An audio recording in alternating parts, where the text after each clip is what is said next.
आप सभी का मेरे YouTube चैनल में स्वागत, वंदन, अभिनंदन है। आज मैं आप लोगों के समक्ष हरि प्रबोधिनी एकादशी की विधि, महत्व और कथा सुनाने जा रही हूँ। तो सबसे पहले हरि प्रबोधिनी एकादशी की आप सभी को हार्दिक शुभकामनाएं।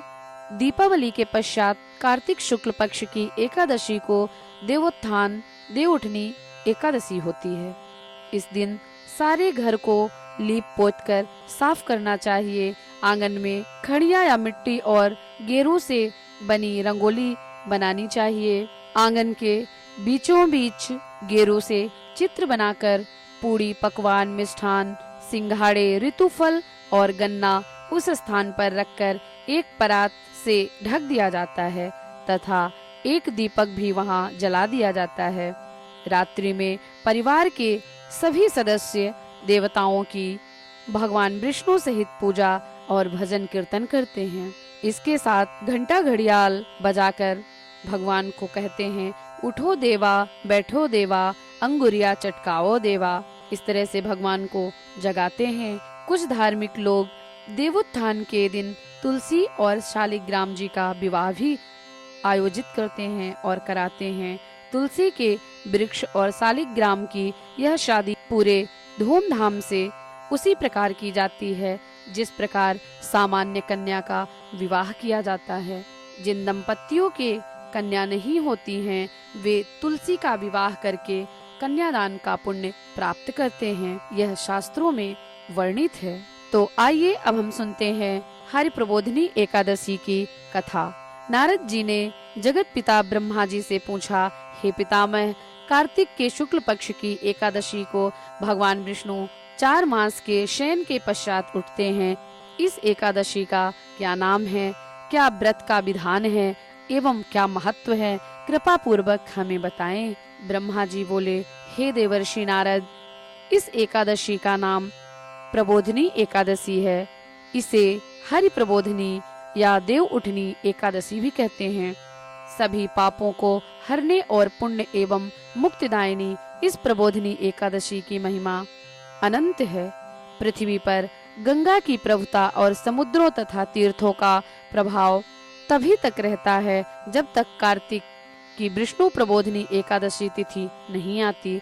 मनुष्य को जो फल 1000 अश्वमेध और 100 राजसूय यज्ञों से मिलता है, वही प्रबोधिनी एकादशी के व्रत से सहजता से प्राप्त किया जा सकता है। नारद जी कहने लगे, एक समय भोजन करने वाला रात्रि को भोजन करना तथा पूरे उपवास करने से क्या क्या फल मिलता है, वो सब भी हमें समझाकर बताएं। तब ब्रह्मा जी बोले, हे पुत्र नारद, एक बार भोजन करने से 1 जन्म और रात्रि को भोजन करने से 2 जन्मों तथा पूरे दिन उपवास करने से 7 जन्मों के पाप नष्ट हो जाते हैं। जो वस्तु ना मिल सके और दिखाई भी ना दे सके, वह भी हर प्रबोधिनी एकादशी का व्रत करने से सहजता से प्राप्त हो जाती है। सुमेरु और मंदरांचल के समान भारी पाप तथा अनेकानेक पूर्व जन्मों में किए गए संपूर्ण पाप भी इसके व्रत से क्षण भर में नष्ट हो जाते हैं।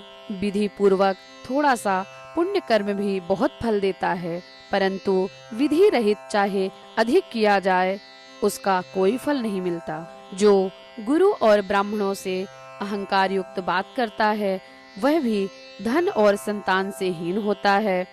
भ्रष्टाचार करने वाले, चांडाली से भोग करने वाले, दुष्ट और नीच पुरुष की सेवा या संगति से प्राप्त किए हुए समस्त पाप भी हर प्रबोधिनी एकादशी के व्रत से नष्ट हो जाते हैं।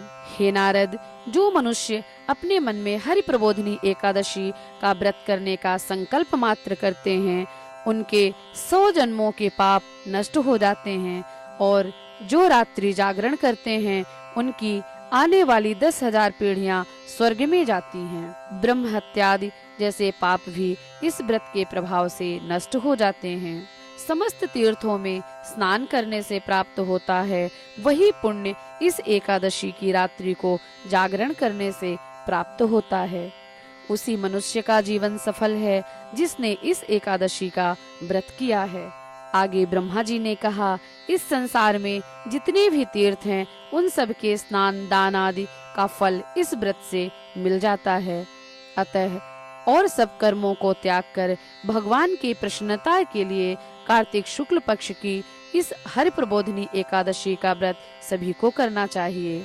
वही ज्ञानी, तपस्वी तथा जितेंद्रिय है और उसी को भोग तथा मोक्ष प्राप्त होता है, जो हरि प्रबोधिनी एकादशी का व्रत करता है। जिसने एक बार भी इस व्रत को किया है, वही मोक्ष का अधिकारी हो जाता है। अतः मन, कर्म, वचन तीनों प्रकार के पाप इस रात्रि को केवल जागरण मात्र से नष्ट हो जाते हैं। हरि प्रबोधिनी के दिन जो मनुष्य भगवान की प्रसन्नता के लिए स्नान दान यज्ञ आदि करते हैं, वह अक्षय पुण्य को प्राप्त होते हैं, अक्षय पुण्य को प्राप्त करते हैं।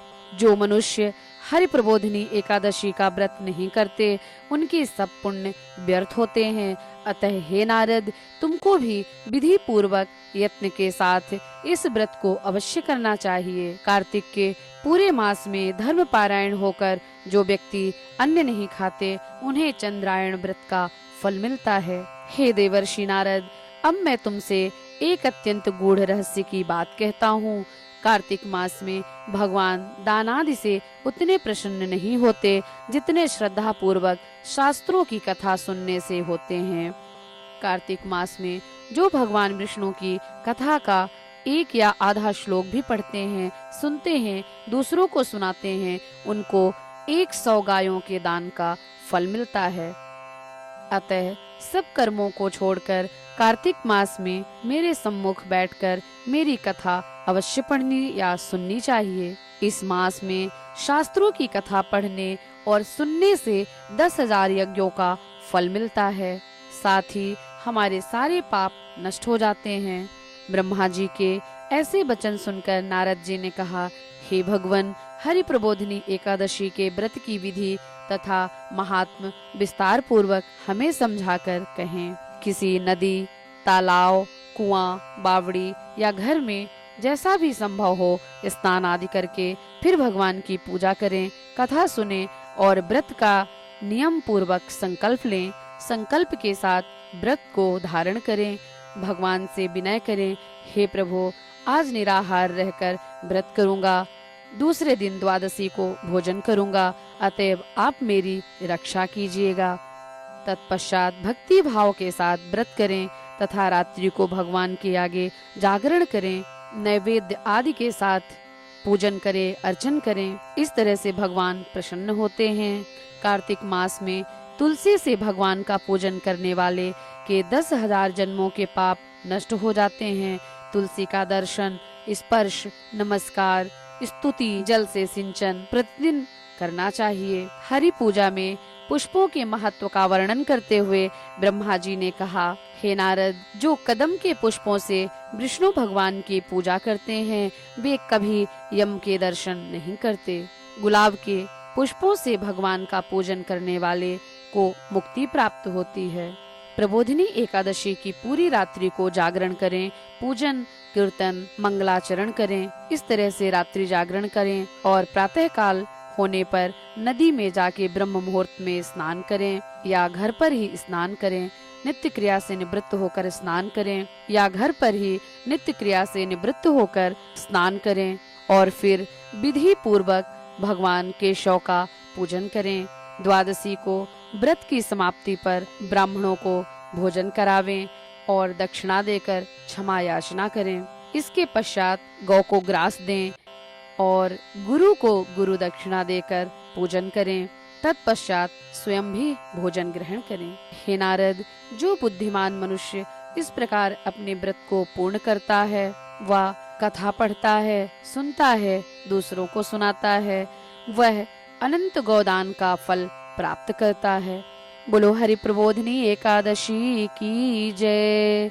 ओम हरि ओम।